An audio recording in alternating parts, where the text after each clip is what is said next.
Late at night, I was delivering wine to the hotel for the CEO. In the lobby, I ran into his good buddy, Nicholas. He flashed me a lazy grin. The couple's finally reunited after being apart for so long. It's kinda awkward for the ex-girlfriend to show up now. I'll deliver it for you. But later, I found out that the CEO had wanted to ask me to get back together that day. Nicholas had only swooped in first to steal me away. Chapter 1. Young Master Nicholas. Isn't this a little inappropriate?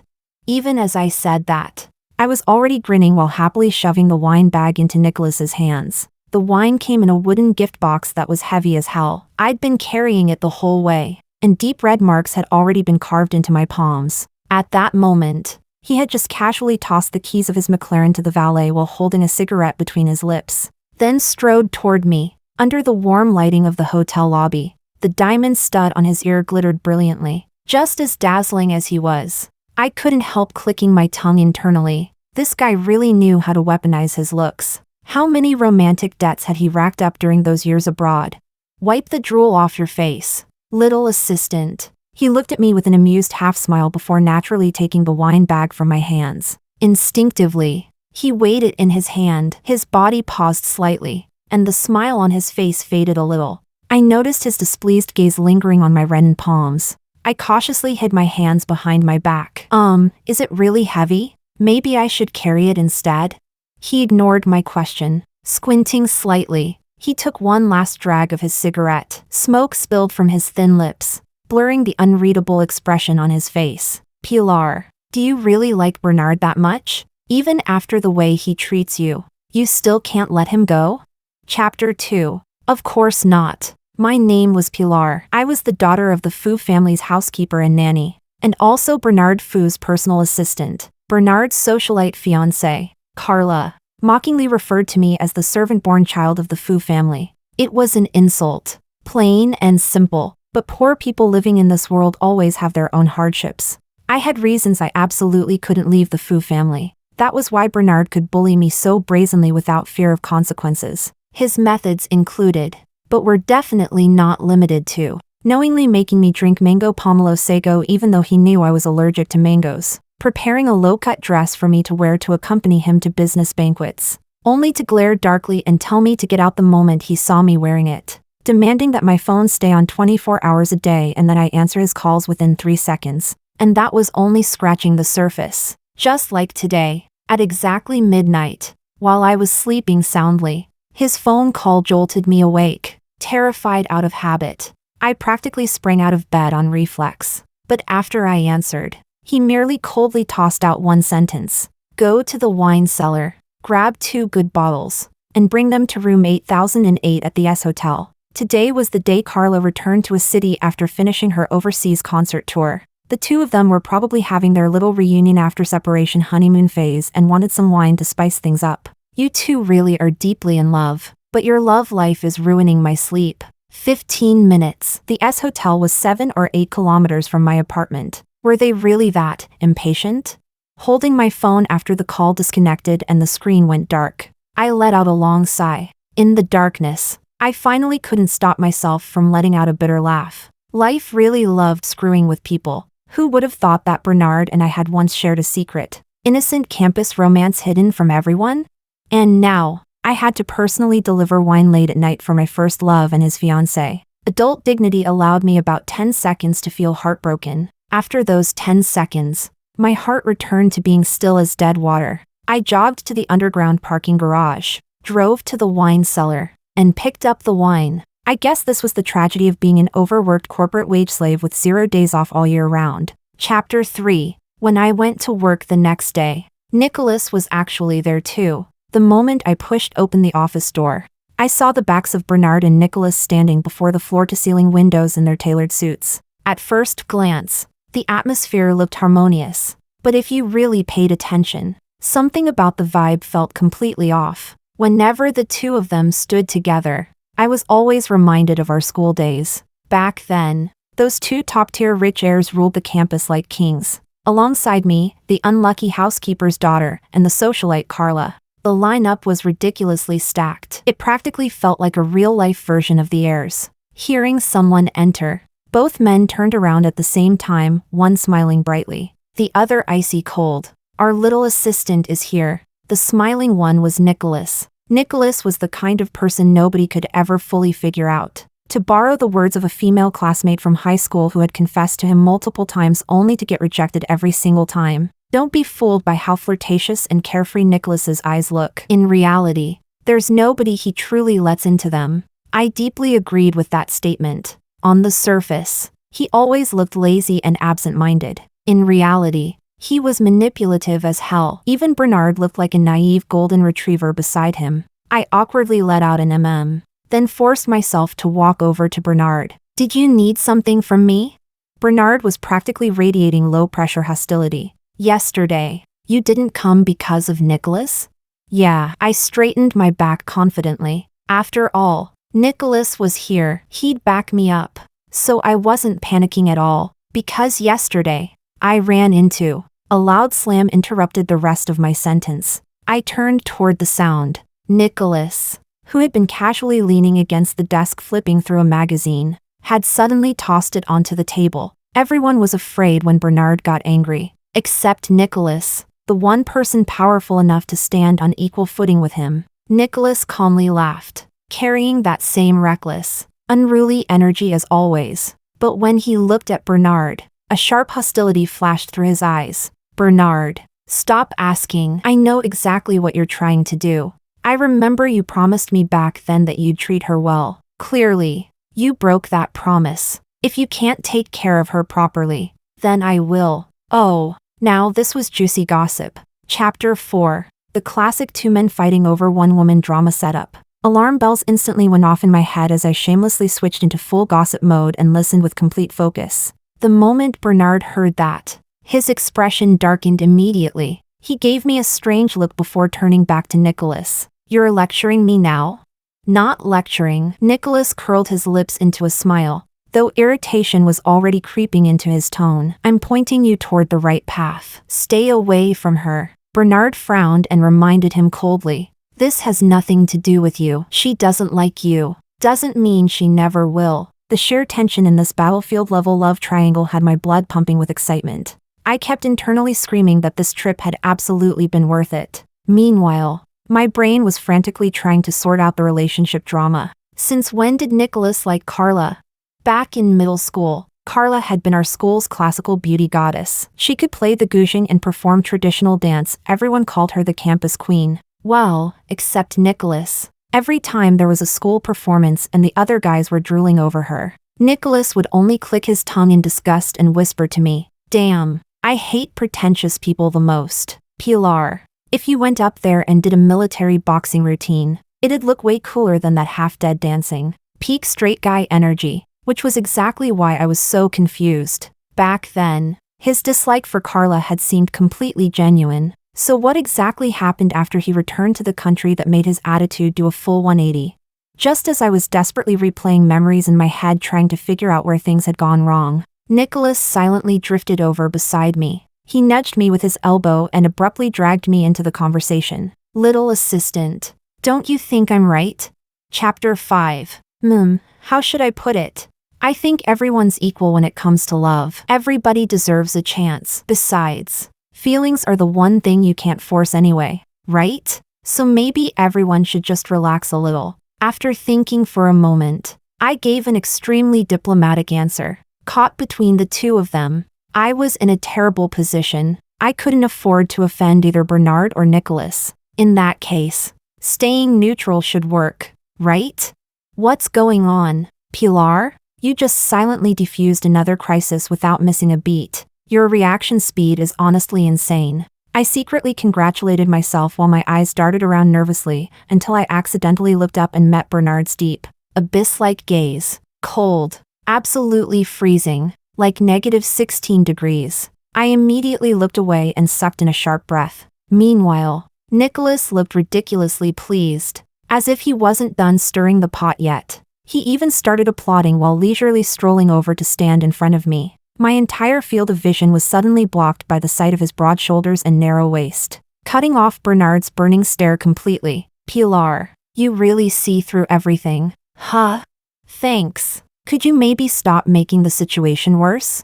Just as I was drowning in secondhand embarrassment, a soft feminine voice suddenly rang through the room. Bernard, why is it so lively here today? Everyone's gathered together?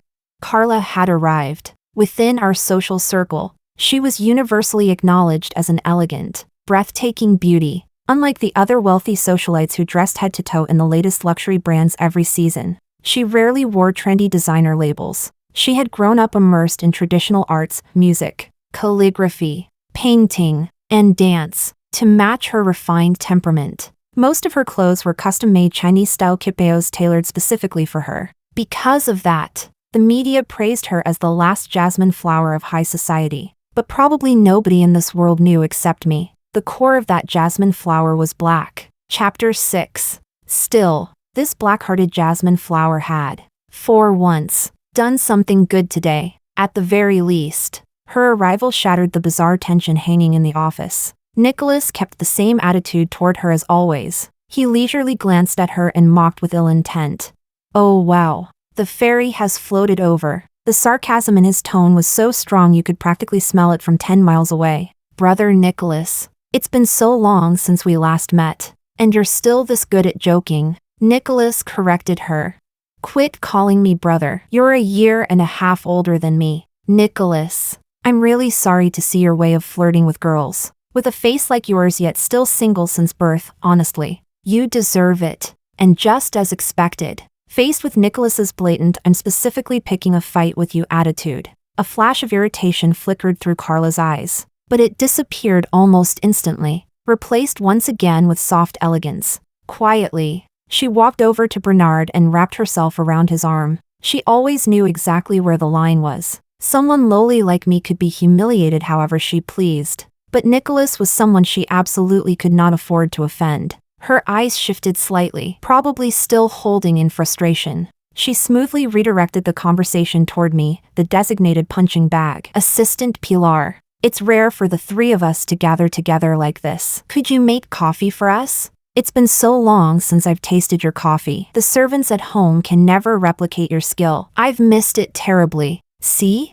That was exactly how she operated. Over the years, she would always praise me on the surface while secretly using every opportunity possible to remind me of my status. Because she hated me so much she practically wanted me dead. And honestly, the worst part was that I'd been completely wronged from the very beginning. Back then, Bernard had once rejected Carla's confession because of me. That was the moment her hatred toward me first took root. She had even personally come to find me once. I still remembered that night vividly. It was raining heavily outside. She had probably just finished practicing calligraphy. A noticeable drop of black ink stained the cuff of her white silk sleeve. Smiling softly, she calmly cut away the ink-stained piece of fabric with a pair of scissors, focused as if she were crafting some delicate piece of art. But in the very next second, she pulled out a lighter. I watched helplessly as the flames licked across the fabric and burned fiercely. In the end, it crumbled into ashes at my feet.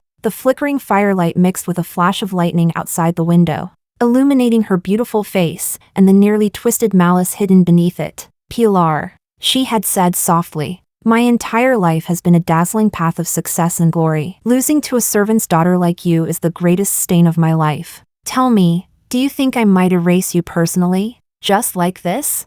Chapter 7. Carla's possessiveness over Bernard had already become almost pathological. Back then, she had personally offered to teach my younger sister, Gabby, calligraphy. At the time, everyone praised Carla for being beautiful, kind-hearted, and down-to-earth for willingly teaching a nanny's child how to write. But only I knew that on the very first day of class, she used red ink to draw a huge X across Gabby's wrist, along with the calligraphy supplies she gifted us. She had also included a razor-sharp paper-cutting knife. In the end, I didn't have the courage to act like a praying mantis trying to stop a chariot. I didn't dare gamble with my sister's safety. So I did exactly what Carla wanted and broke up with Bernard. At the time, Bernard genuinely seemed hurt. The corners of his eyes were red as he repeatedly asked me, Pilar, are you playing with me?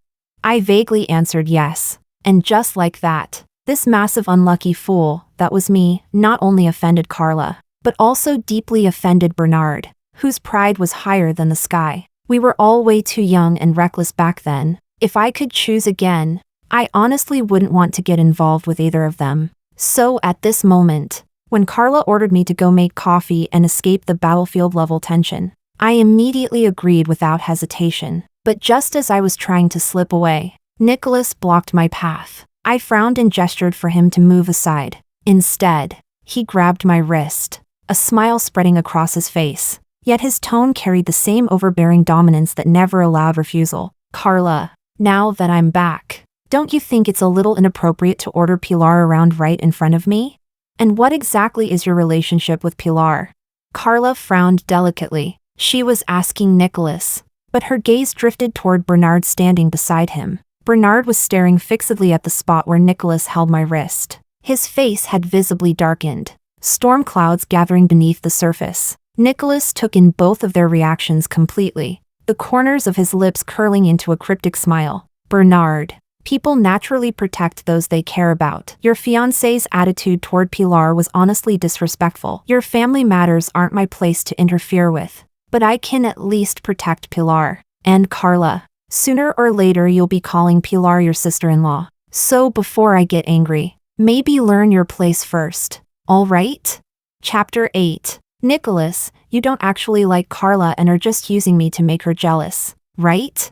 Sitting in Nicholas's flashy sports car completely confused, I finally couldn't stop myself from asking the question out loud. Honestly, I was seriously bewildered. First, I was curious about how he ended up liking Carla. Second, when gods fight, the little people suffer, so why was I getting dragged into this mess? But the moment he heard my question, his expression turned incredibly frustrated. The same man who had just dominated the entire room with overwhelming presence now sat in the driver's seat stammering uselessly.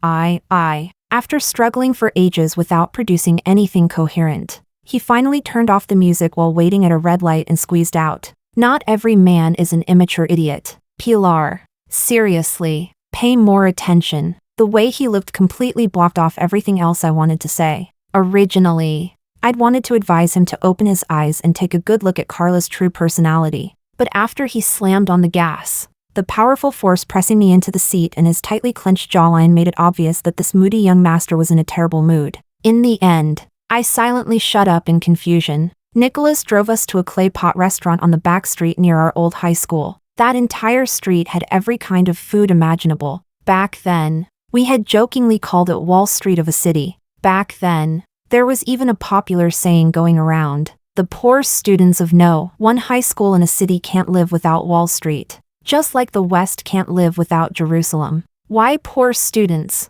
Because 2/3 of the students at no one high school came from wealthy families, the kind who cared obsessively about quality of life. The vegetables had to be organic, and the meat had to be air flown in. Once that kind of competition started, the cafeteria prices became outrageously expensive. As the minority group of students who came from ordinary families and got in purely through our grades, we had no choice but to compromise and sacrifice an extra dozen minutes to eat outside campus. Chapter 9. Back then, Bernard had actually been pretty against me eating on the back street. He would often tell me intentionally, or unintentionally, greasy, salty food isn't healthy. Just stay in the cafeteria and eat there. I can get you another meal card anyway. If we eat together, we can also spend more time discussing math. Wouldn't that be nice?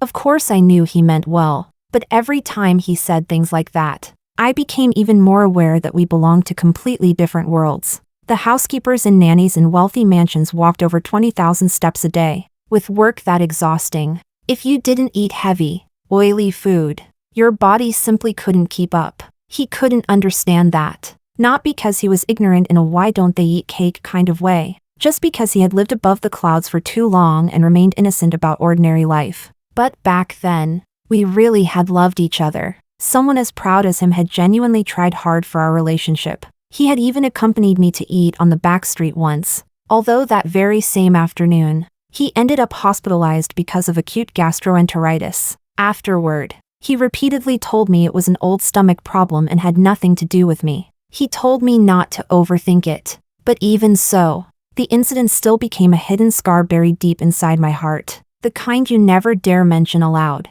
Honestly speaking, Letting go of that doomed first love wasn't particularly difficult for me, because now that I looked back on it, there had simply been too many things standing between us. A gap carved by birth and class would never deepen our feelings for one another. It would only repeatedly add to the weight of my inferiority complex until I was bruised and broken all over. So now, when I remembered those things again, all I felt was a faint, insignificant sigh. This story had been destined for its ending from the very beginning. Chapter 10. Nicholas, on the other hand, was completely different despite coming from the same wealthy background. Back then, I would often run into him on Wall Street, usually at hot pot restaurants. He was probably the only rich young master willing to walk more than 10 minutes under the blazing sun just to eat on the back street. One time, when he came over carrying a basketball and asked to share my table, I couldn't help asking him, "Why don't you eat in the cafeteria?" The cafeteria had beautiful decor, elegant music, and central air conditioning. Meanwhile, this place only had ancient broken air conditioners that barely cooled anything, non-stop noise, and cheap food overloaded with MSG. Yet Nicholas gave me a strange look. He set down his chopsticks, folded his hands together, and asked as if it were the most natural thing in the world, "What? You think you're the only one allowed to be a Wall Street elite? Pilar, don't stick labels on me. I only listen to my heart." Self-centered, bold, willful and untamed. That really was such a Nicholas answer. Chapter 11. Nothing comforts ordinary people more than the warmth of everyday life. Returning to our old school naturally stirred up a lot of emotions. But the moment the owner placed 2 steaming bowls of clay pot noodles in front of us and shouted in her familiar northern accent, "Coming right up," all the emo feelings instantly disappeared. The person eating Chen's clay pot noodles with me hadn't changed. The person sprinkling seasoning and adding ingredients hadn't changed either. Thinking about it that way, maybe time hadn't really taken that much from us after all. What surprised me was that the owner actually recognized us. Well, technically, she recognized Nicholas first. Then when she saw me, her eyes lit up immediately. "Oh my, oh my, oh my." She laughed cheerfully for ages before finally saying, "Young man, Auntie remembers you very clearly. Back then, you sat here eating noodles and crying your heart out. I never expected you'd actually wait until your beloved finally." "Auntie."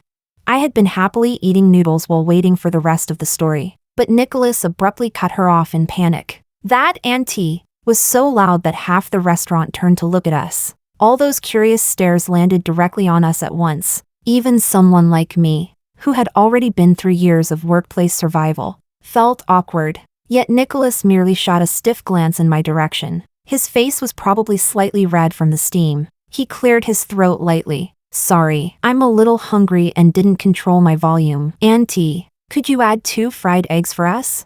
Chapter 12. After we finished eating, I thought Nicholas would sneak me back onto campus or do something nostalgic like reliving our youth. Instead, he turned around and took me straight to a bar. Ever since graduation, I'd become a 24-hour on-call assistant. This was actually my first time going to a bar, so everything felt pretty novel. I didn't recognize anyone sitting in the booth. They were probably another circle of Nicholas's friends. Since I had come with Nicholas, everyone treated me warmly and attentively, making sure I didn't feel awkward at all. But I didn't really want to drink, so I buried myself in the fruit platters instead. The girl beside me noticed and enthusiastically pushed another fruit platter toward me. "Are you a fruit platter addict too, pretty lady? The mango today is super sweet. Try some."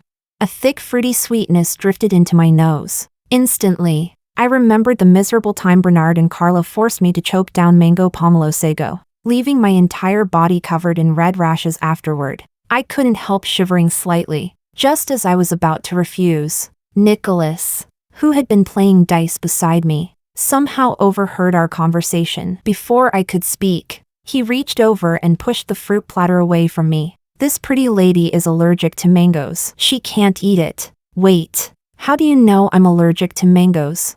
I looked at Nicholas in confusion. I didn't remember ever telling him that. He tilted his head and glanced at me, between shaking the dice. He gave me a faint smile. Under the chaotic pink-purple lighting of the bar, the dark color in his eyes seemed even calmer and deeper. "Because not everyone is as heartless as you, little Pilar." Chapter 13. That simple nickname instantly dragged me into a whirlpool of memories. Ever since Nicholas left abroad after the college entrance exams. How long had it been since anyone called me that? Back in high school, Nicholas loved calling me Little Pilar, even though he was actually 1 month younger than me. The way he said it was always special, his voice slightly lazy and sticky, dragging out the ending for a long, long time. Every single time I heard it, I would blush furiously and tell him to lower his voice, but whatever went into his left ear immediately exited his right. If anything, he became even more enthusiastic about teasing me. I had angrily protested countless times. Nicholas, why do you sound so mature when talking to everyone else, but always so childish with me? And he would usually just grin, full of youthful arrogance. When he smiled, his handsome face carried an untamed confidence as he lazily raised an eyebrow. No idea. Maybe it's because you always seem like a little kid to me, the kind who especially loves pretending to be an adult. Thinking back on it now, a sentence suddenly surfaced in my mind. There really are so many moments in life that feel completely ordinary at the time. Looking back now, every memory was so vivid and alive. Even the way Nicholas raised his brows and the movement of his throat when he swallowed remained crystal clear in my mind. So why had I never cared about any of it back then? While I was lost in thought, midnight arrived. The sharp, rhythmic hip-hop and rock music suddenly shifted into a soft melodic intro. The ambiguous pink-purple lighting above the stage changed into a blue starry sky projection. Hazy and romantic. The resident singer was a beautiful woman with short hair and red lips carrying a guitar as she walked onto the stage. Good evening, everyone. Tonight's midnight song is A Little Happiness, requested anonymously by a gentleman from Section 5. On behalf of Nightfall Bar, Amy wishes for all lovers in the world to end up together. The anonymous gentleman also wants to tell the girl in his heart, it's been 10 years. If time refuses to wait for people, then I'll wait for you. The entire bar erupted instantly. The most emotionally chaotic place imaginable had somehow become witness to a love lasting 10 whole years. My inner gossip demon awakened. I widened my eyes and patted Nicholas beside me, my voice full of excitement. Can someone really love one person for 10 years in this world? I thought devoted men had already gone extinct. He remained unmoved, lounging lazily in the booth while smoking, his expression flickering between light and shadow. His gaze drifted lightly onto my face, and he let out a quiet laugh. Who knows? Maybe idiots like that really do exist. The singer on stage began performing. Her smoky voice carried the weight of countless stories. Her version of A Little Happiness had lost the innocent sweetness of a campus romance and gained instead the helplessness and longing of adulthood. Why didn't I realize meeting you was the best thing in my life? Maybe back then I was too busy smiling and crying, too busy chasing shooting stars across the sky. That people naturally forget. Who stood through wind and rain, quietly protecting them all along. Maybe the song was simply too emotional, or maybe everyone carried their own little missed happiness deep inside their heart. The bar, which had been wild and noisy just moments ago, slowly sank into melancholy alongside the music. How did that saying go again? The scariest thing is when a bar suddenly gets emotional. Right timing, right place, right atmosphere. In an environment like this, almost everyone would inevitably start thinking about their ex while listening to the soft singing. But even I couldn't understand why. At this exact moment, the person appearing in my mind wasn't Bernard. As if possessed, I turned to look at Nicholas sitting beside me, and just like that, I crashed directly into his smiling gaze. Amid the crowd singing along in unison around us, he had apparently been quietly resting his chin in one hand while watching me for who knew how long. Maybe it was the alcohol, but his eyes were absurdly bright. The moment our eyes met, he raised a brow and smiled, carrying the sly satisfaction of someone whose scheme had succeeded. Then I saw him mouth a sentence to me. This song was requested by me. We held eye contact for what felt like an entire century. The world around us faded. Even the music seemed to grow quieter. The lights above outlined his sharp, delicate features. My eyelashes trembled slightly as I forced myself to look away. This was strange. It felt like my heartbeat was becoming louder than the noise of the entire bar. Chapter 14. Just as I was frozen in a daze, the song ended, and my phone rang at the absolute worst possible moment. The screen showed Bernard. My thoughts instantly snapped back into focus. My entire body stiffened as I hesitated over whether to answer. Nicholas suddenly set down the dice cup in his hand and tapped me lightly. Tilting his head, he leaned close to my ear, smiling with a dangerously tempting charm. Little Pilar, wanna get revenge on Bernard? Looking back on it afterward, I think the alcohol on his breath must have messed with my brain, because I actually agreed to it. Nicholas's so-called method of helping me was absolutely insane. Slowly, he answered the phone, then casually moved my phone toward a couple beside him who had gotten emotional after the love song and were passionately making out. For over 10 seconds, the call picked up the real-time sounds of their kissing. Once he decided it was enough, he brought the phone back to his ear and calmly said into the receiver, "It's me, busy right now. Don't disturb us." After this entire chaotic stunt, he smoothly hung up the call and handed my phone back to me like nothing had happened. I was utterly horrified after witnessing the whole thing, and somehow my reputation had been ruined too. Who was going to clear my name? Heat climbed uncontrollably up my face, both anxious and embarrassed. I blurted out, "Nicholas, what kind of disaster did you just create?" He innocently picked up the crystal wine glass on the table and took a leisurely sip, yet his tone remained wickedly unapologetic. "Aw, what a pity I couldn't record it personally. Little Pilar, I seriously just did you a huge favor. Tonight, someone's definitely not getting any sleep." Chapter 15. As expected, brothers really do understand each other best. Nicholas's words came true immediately. Bernard genuinely did not sleep at all that night. After partying until late and finally charging my phone when I got home in the middle of the night, I discovered over 30 missed calls and 99 plus unread messages on WeChat. He had sent several photos. In them was an elaborately prepared ocean view hotel suite. The floor was covered with balloons and rose petals, 9,999 red roses, cake, candles arranged into our initials. There were even photographs of me, from childhood, middle school, university. So Carla hadn't actually been at the hotel that night. He had wanted to get back together with me? That was close. I almost got tricked again, with complicated emotions swirling inside me. I deleted the photos. Chapter 16. I slept dreamlessly through the night. The next afternoon, sunlight slowly spilled across my bed from outside the window before I groggily opened my eyes. For some reason, my mood felt especially light today. It was the weekend. As usual, I went home to visit my parents and my younger sister, Gabby. The Fu family mansion sat on the best hillside property in the entire city, far away from the noise of civilization. Even a random tree in the courtyard cost millions, and my childhood had been spent in a tiny little house beside that mansion. The Fu family preferred peace and quiet, so all the servants' living quarters were arranged outside the main residence. The space wasn't large, but at least our whole family lived together. That alone made it feel warm. Among the wealthy, there was a saying, "The way you treat your servants determines your class." And clearly, the Fu family had already climbed so high that the air had become cold and lonely. No wonder my parents had devoted their entire lives loyally serving the Fu family. When I got home, only Gabby was there. She sat obediently at her desk studying Braille. I gently patted her back. Her eyes instantly lit up, and she waved excitedly before throwing herself into my arms. Using sign language, she told me, "Big sister, today Sister Carla and Brother Nicholas are coming over. So Mom and Dad are super busy. Only Gabby stayed behind waiting for you."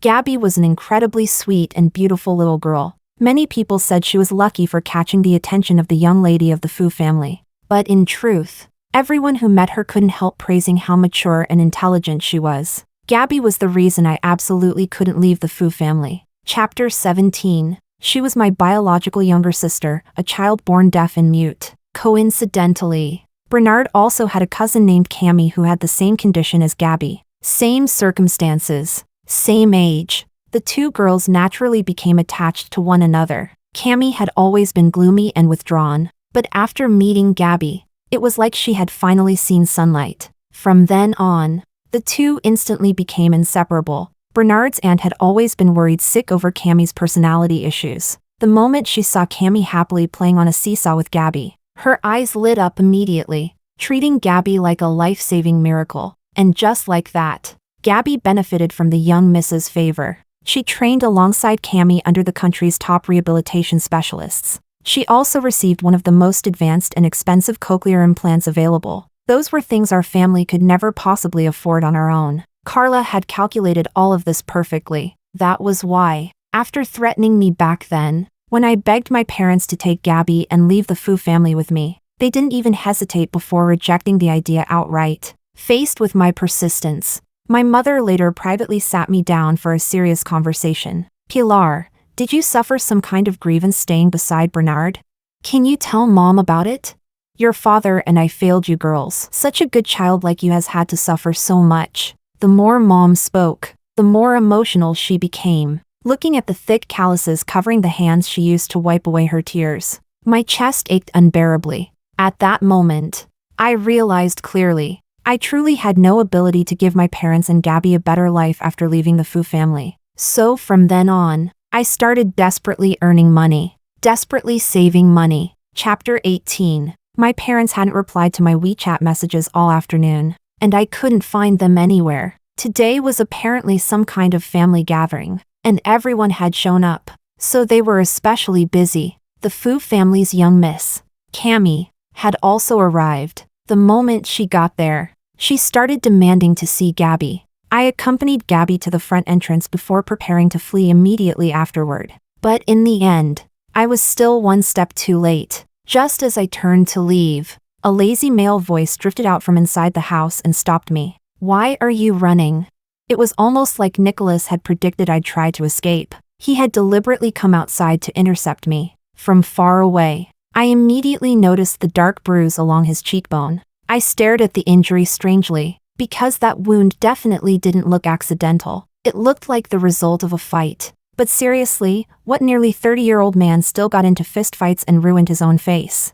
Especially someone as vain as Nicholas. He noticed me staring at the bruise, yet instead of hiding it, he openly let me look. As his voice came closer and closer, his tone sounded warm and overly familiar. Pilar, since you're here already, stay and eat with us. I was completely baffled. This level of enthusiastic hospitality really didn't need to extend to me. The moment those words left his mouth, the previously lively and harmonious living room inside instantly fell dead silent. I could practically imagine countless eyes turning toward the doorway all at once. Instinctively, my heart tightened as I looked at Nicholas, but he remained completely unfazed, as if fully determined to keep me there. He stood firmly in front of me, his peach blossom eyes curved beautifully, filled with smiling amusement. In the end, I surrendered. He swaggered inside with me beside him. Then, looking completely harmless, he smiled calmly at Bernard's parents inside the room. Uncle,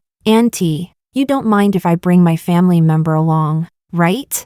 Before I could even refute him, crash, a sharp shattering sound suddenly rang out. The blue and white porcelain teacup in Bernard's hand smashed onto the floor. Tea stains spread across his shirt. Sorry, my hand slipped, Bernard said. Chapter 19. Bernard went back to his room to change without saying a word, leaving behind an oppressively tense silence. Sitting on the sofa while feeling curious and probing gazes coming from every direction, I experienced the phrase sitting on pins and needles more vividly than ever before in my life. The entire room was full of people with ulterior motives, each wearing a different expression. Aside from Gabby and Cammy hiding off to the side doing puzzles, everyone else clearly had their own agenda. Only Nicholas, sitting beside me, had a smile hanging on his lips from beginning to end. My toes were practically curling into the floor from awkwardness. I had no idea what he was so happy about. Here, Pilar, have some osmanthus cake. I hired the chef from Hangzhou myself. Under everyone's watchful eyes, he casually and naturally held a piece of pastry up to my mouth, escalating the display of intimacy between us. I awkwardly accepted it. Bernard's mother took everything in, exchanged a glance with her husband, and finally couldn't help asking, Nicholas, are you and Pilar together? Have you told your parents yet? Nicholas nodded, then shook his head again, his tone tinged with melancholy. My parents already knew I liked Pilar 10 years ago. As for whether she's willing to be with me, Auntie, why don't you ask Pilar for me?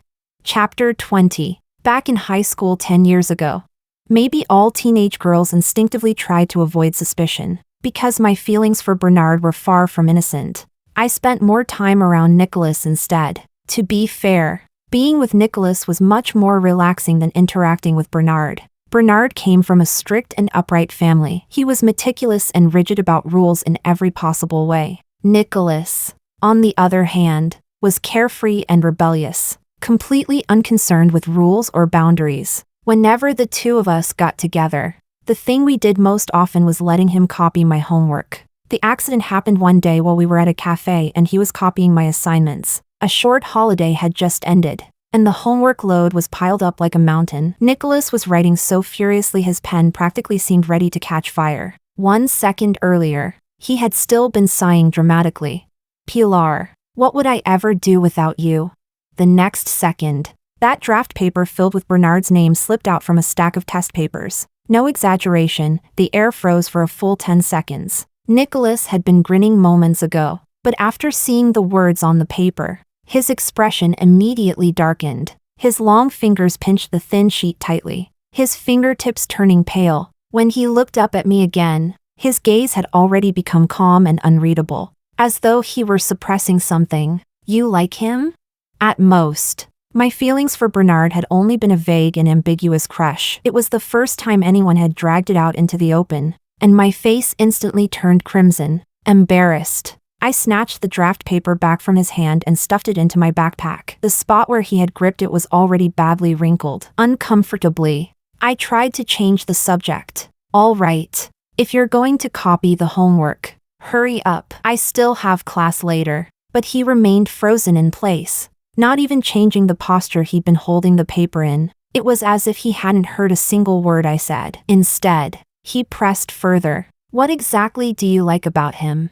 Chapter 21. Actually, I had never seriously thought about what exactly it was that I liked about Bernard. When it came to love, I was honestly just as clueless as anyone else. I once read a book explaining why love, in the classic sense, has fascinated people throughout history. It said that romantic relationships create a kind of exceptional state. No matter how ordinary you are among the countless people in the world, within a relationship, you can still become someone's one and only. Sometimes, people fall for someone simply because they crave the pleasure of being acknowledged. So I think that was probably why I fell for Bernard. Back when Carla secretly spread the rumor that I was the child born to a servant of the Fu family, and someone stuck insulting notes onto me during PE class. Bernard, the same person who always believed every second of time should be used efficiently, spent an entire day's worth of breaks with a cold expression, reviewing security footage frame by frame in the surveillance room until he found the people responsible. That was probably the angriest any of us had ever seen him. Because Bernard stood up for me, I received grand and formal apologies. Afterward, with a heart full of gratitude, I bought a bag of candy to thank him. While lowering his head over a math problem, he casually reached out to take the candy and smiled lightly. Pilar, you're already the most outstanding girl I've ever met. Don't listen to those rumors. I'll accept the candy, but if you really want to thank me, get into a university with me. The warm afternoon sunlight fell across his usually cold face. My heart trembled. At my most humiliated moment, someone had been willing to stand up for me. And in that instant, gratitude transformed into the fluttering feelings of a teenage crush. That was a pretty reasonable way to fall in love, wasn't it? After listening to everything I said that day, Nicholas lowered his head and curled his lips into a faint smile. In a hoarse voice, he asked me one final question. His voice was very soft as he said, Pilar, have you ever considered that maybe you don't actually understand your own heart? Instinctively, I shook my head. Nicholas started treating me differently from that moment onward. He never copied my homework again, and he never called me kid again either. Just like that, we lost contact. Until several years later, when I accidentally found an unread message buried in my phone's trash folder. It was from his first year studying abroad at university. He wrote, "If you're not happy, then this isn't over." Chapter 22. By dinner time, the meal was finally served. Bernard and Carla arrived late. From beginning to end, Bernard never once looked up at us. He only lowered his head, cutting his steak with stiff, slow movements, tucking her hair behind her ear. Carla maintained her usual gentle and refined demeanor as she looked at Nicholas. Nicholas, Aren't you inviting your future father-in-law and mother-in-law to join us for dinner? I looked up at her. She smiled sweetly back at me, her eyes filled with undisguised provocation. I understood exactly what Carla meant. She knew perfectly well that, given my parents' status, they were not considered qualified to sit at this table. But she deliberately chose to say it anyway, to humiliate both me and my family. I took a deep breath. Beneath the table, my left hand had already silently clenched into a fist. Nicholas, sitting beside me, noticed my anger. Without drawing attention to it, he pressed down gently on my hand to calm me. His voice was as warm and comforting as the temperature of his palm. With a casual glance toward Carla, he answered for me. My future father-in-law and mother-in-law? They're at my house. Didn't you ask why my parents didn't come today? What a coincidence. Today also happens to be the day my parents are meeting my future in-laws. Carla had clearly never expected that response. The smile on her face froze instantly. I stared blankly for a moment before I couldn't help shaking my head with a laugh. This Nicholas. Chapter 23. After dinner. Nicholas took me to the beach. We happened to arrive just in time for sunset. Beneath the orange glow of the evening sky, a band was performing on the sand. Their singing drifted into my ears alongside the cool sea breeze. It was a little happiness again, different from the version I had heard at the bar that day. This time the lead singer was a beautiful girl with braided hair. Her voice was sweet like it had rolled through a pile of candy, giving the song an entirely different kind of romance. I froze for a moment and turned to look at Nicholas beside me, following the direction of the music. He laughed lightly and lazily raised both hands. Don't look at me. This time I didn't pay someone to sing it. Oh, my voice tightened slightly as I lowered my head and kept walking forward. Maybe because my thoughts had drifted elsewhere, I accidentally lost my footing and stepped into a beach pit someone had dug half as deep as a person. The icy seawater made me shiver instantly. My soaked clothes turned semi-transparent, clinging tightly to my skin. This was way too embarrassing. Blushing furiously,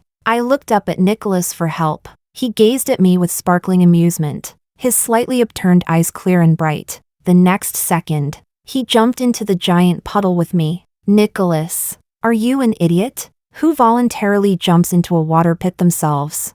Looking at Nicholas, now just as drenched as I was, I felt both annoyed and amused. But he simply shrugged carelessly. You're thin-skinned. Isn't it better if someone embarrasses themselves with you? Doesn't matter. If it's for you, I'd jump into a pit of fire too. I stared at him blankly. He slowly met my gaze, and the emotions in his eyes gradually turned scorching hot, intense and undisguised, surging like ocean waves. Everything felt like a slow-motion scene from a movie. His voice was sincere, reverent. Pilar, it's been 10 years. Could you maybe turn around and try looking at me instead? Under the setting sun, everything seemed covered in a thin veil, yet his clear and steady voice cut straight through it all. The salty sea breeze carried a restless heat, stirring my heart along with it. Nicholas said nothing else, quietly standing across from me. He forced out an easygoing smile, revealing a row of bright white teeth. Actually, it's okay if you don't want to. It's already been so many years. I wrapped my arms around him tightly, our chests pressed together. For some reason, I suddenly had the urge to cry. I heard my own trembling voice. Nicholas, thank you. Thank you for loving me. Chapter 24. The weekend ended. I handed Bernard my resignation letter. It had nothing to do with whether I was in love or not. I had actually written this resignation letter 3 months ago, and this decision was something I had thought through over and over again. After all, I was already 28 years old. Through all these years of hard work, I finally had the ability to cover my sister's medical expenses, as well as my own tuition to study abroad. The previous 20-some years had been exhausting. I wanted to finally live for myself. Unexpectedly, Bernard accepted my resignation rather easily. Taking the letter, he laughed bitterly at himself. I guess this is my karma. I couldn't even be bothered responding to him. My heart was full of freedom, and I simply smiled politely. Thank you. Just as I turned to leave, Bernard stopped me. Pilar, Carla has a history of drug abuse overseas. She's already been detained. I thought this news might make you feel a little better. And I also know now that she used Gabby to threaten you. I don't even know what was wrong with me. Maybe I just couldn't accept the fact that you didn't love me anymore. So I ended up doing so many things that hurt you. You're an incredibly capable woman. I wasted so many years of your life. I'm sorry. I wish you happiness. My footsteps paused. As for this apology that had arrived far too late, I thought about it again and again in silence. But in the end, I still said nothing. I had excellent grades and carried myself with honesty and dignity. My parents were good people who worked hard to support the family. My sister, though deaf and mute, was innocent, kind, intelligent, and eager to learn. We cared for and supported one another. We were already a wonderful family. I had never once felt inferior because of my background. And now, even the last trace of restraint was gone. I looked out at the steel forest outside the window, flourishing with prosperity. The world was vast and boundless, the sky open enough for birds to soar, the sea wide enough for fish to leap. Bernard didn't need to say it. From now on, of course I would live a very happy life. Chapter 25. As for Nicholas and me. In his words, a good meal is never afraid of being late, and a good love story never fears arriving slowly. When it came to my decision to study abroad, this clingy guy was surprisingly supportive. I still remember the first time I told him about it. He froze for 2 seconds. Then, after processing it, he smiled openly and said, "Pilar, my love will never stop you from chasing a better future. I'll only wait for you in that better future." He thought he was hiding it well, but his increasingly red eyes had already exposed how he really felt. The day he took me to the airport, Nicholas finally failed to keep up his act of being open-minded. 1 second earlier, he was still saying, go on, I won't be heartbroken at all." But the next second, when I turned to head toward the boarding gate, he immediately grumbled unhappily, "Wait, you're actually leaving for Real?" Then he yanked me straight into his arms. The hug was so heavy with emotion that my ribs almost hurt from how tightly he held me. Yet he still couldn't bear loosening his grip even slightly. He buried his chin into my shoulder, his voice muffled and tinged with tears. Sigh. Whatever, I've already waited 10 years. So a few more years won't make a difference. Waiting is my destiny. Bro, finish your studies and come back soon. And one more thing, stop reading those toxic breakup posts about the first thing people do after making it is dump the one they loved. Got it? In his arms, I laughed and cried at the same time, nodding hard. Chapter 26. Later on, I realized all those tears at our farewell had been completely unnecessary. I basically ended up having a fake study abroad experience. Nicholas flew his family's private jet to London to see me every few days. Later, he even started staying long-term at the UK branch office. He showed up so often that I eventually had to keep enough food at home for 2 people at all times, just to prepare for his surprise attacks. And even like this, he still jokingly called himself a longing husband statue. This clingy man, seriously, he's unbearable. Chapter 27. Nicholas wasn't just clingy, he had endless tricks up his sleeve too. One day after class, I opened a website like usual to scroll through news and gossip from back home. Then, out of nowhere, my longtime anonymous surfing account got tagged in a post. And I see, look at me, wifey. 3,000 posts. The account bio read, documenting the long journey of chasing my wife. 2023, 4/20. After thinking about it for a long time, I finally came back to the country, waited outside Bernard's company for 2 hours today and staged a fake coincidental encounter with Pilar. Honestly, I just wanted to fulfill a little dream and see for myself what she looked like while working. Annoying. She really does look ridiculously good in business attire. 2023, 4/24. Good thing the hotel Bernard picked belongs to my family. Rushed over just in time to block Pilar in the lobby, almost failed to intercept her. Also, what a pity I didn't take photos. I nearly died laughing seeing Bernard standing in the rose petals looking completely confused while I delivered the wine. Watching your romantic rival pursue someone with such outdated cheesy tactics really makes you feel better about yourself. 2023, 4/25. Pilar actually thought I liked Carla. Great. All those years of pining wasted for nothing. Whatever. I've spent my whole life causing chaos and committing crimes in video games. So falling for an emotionally oblivious ultra-straightforward girl is probably karma. 2023, 4/25. Went back to the hot pot restaurant today. Auntie almost exposed the fact that after finding out Pilar and Bernard got together back then, I came over alone crying like a stray dog while stuffing myself with hot pot. My cool handsome guy image almost collapsed. Close 1. Turns out it wasn't the hot pot that tasted good. As long as I'm with her, everything tastes good. 2023 4/25. Time waits for no one, but I'll wait for you. As a professional longing husband statue, patience is my specialty. 2023 4/26. Today's happy event, got into a fight with Bernard. I've wanted to punch this guy for ages. Couldn't even see through what kind of person Carla was. And while I wasn't around, he joined her in hurting Pilar. So satisfying. Afterward, the two of us sat together talking the entire night. In the end, he told me, to be honest, back in high school, when you chased after me and grabbed my sleeve begging me to treat Pilar well, I actually thought you were kind of pathetic. I just never expected that after everything. I'd no longer be the person who could make her happy. Way too dramatic. I couldn't help rolling my eyes. Bro, you had your chance. Too bad you fumbled it. 2023 4/27. Heard that the moment my parents sat down, they asked Pilar's parents whether a $66 million betrothal gift was enough. Apparently they scared the hell out of them. So embarrassing. I'm not the impatient type at all. So how did I end up with parents this hopeless? 2023 5/2. Went to the supermarket today and suddenly remembered that time Bernard deliberately pissed Pilar off by making her buy condoms for him. And I said getting the extra small size would be enough. What's wrong with you, Nicholas?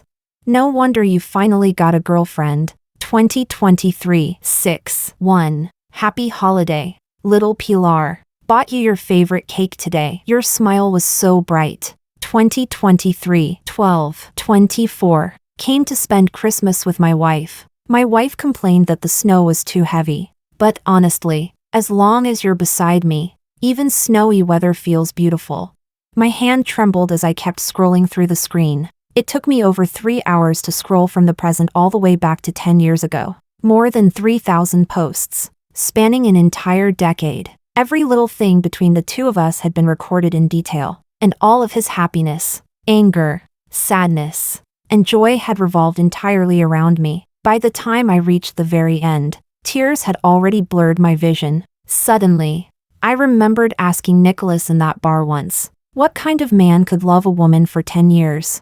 I had been stupid enough not to realize that such a person had always been right beside me. Stupid enough not to realize that the best person had already been by my side all along. So before I even understood what love really was, there had already been someone loving me this passionately, this wholeheartedly, this uniquely. Nicholas. Turns out the two of us really were fools together. Chapter 28. With hope and dreams filling my days, 3 years passed in the blink of an eye. On the day of my graduation ceremony, the UK was blessed with rare clear skies. Nicholas brought along my parents, who had never once left the country before, as well as Gabby, to attend my graduation. Blue skies, flowers, graduation gowns, family, the person I loved. All the things I once only dared to imagine in my dreams had one day truly stepped out of fantasy and into reality. I thought this happiness already felt unreal enough. Until Nicholas, holding a huge bouquet of flowers just like he had the day he sent me abroad years ago,